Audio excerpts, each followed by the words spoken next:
Be sure to listen all the way through the devotional for a new song that you can worship along with as you meditate on today's devotional. If you prefer to read and not listen, you can find the entire devotional in the video description.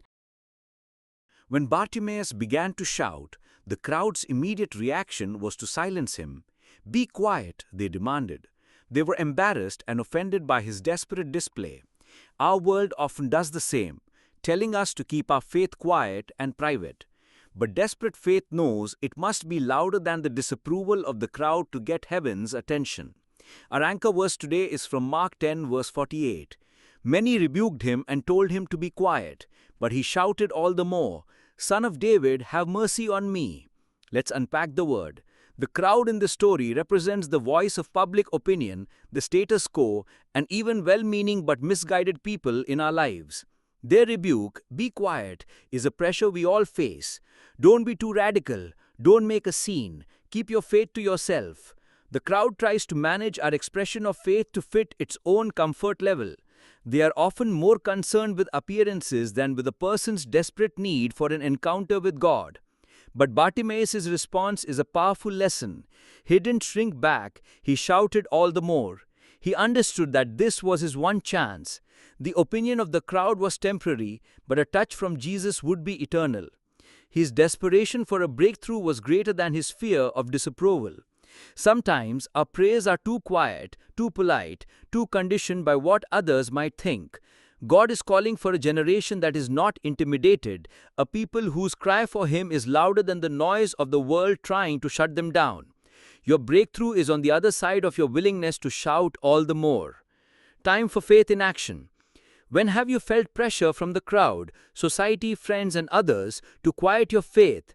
In what areas of your prayer life have you been too polite instead of desperate? What would it look like for you to shout all the more for your breakthrough this week? Here's your action step. Find a private place today, your car, a room in your house, and pray out loud. Don't just think your prayers, voice them. Articulate your needs with passion and desperation, raising your voice to a level that feels louder than the internal and external voices of doubt. Let's have a moment with God. Lord, forgive me for when I have valued the opinion of the crowd more than the urgency of my need for you. Give me the holy defiance of Bartimaeus. I choose to raise my voice to you today, not in arrogance, but in desperation. Hear my cry, O God. Amen.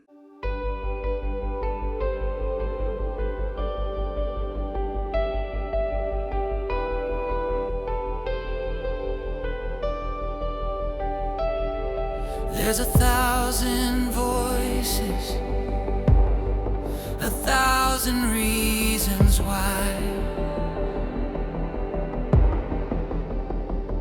I should make other choices and let this moment die. They tell me I'm too zealous. They tell me to conform. The careful and the jealous just wanna calm the storm. But there's a fire in my spirit, a hunger deep inside, and when I get near it, there's nowhere left to hide. When they tell me to be quiet, I will shout all the more. My heart is set on riot. I'm knocking at your door. This is my one chance, and I will not ignore the sound of my deliverance. So I'll shout all the more. The crowd is full of reasons. My hope is just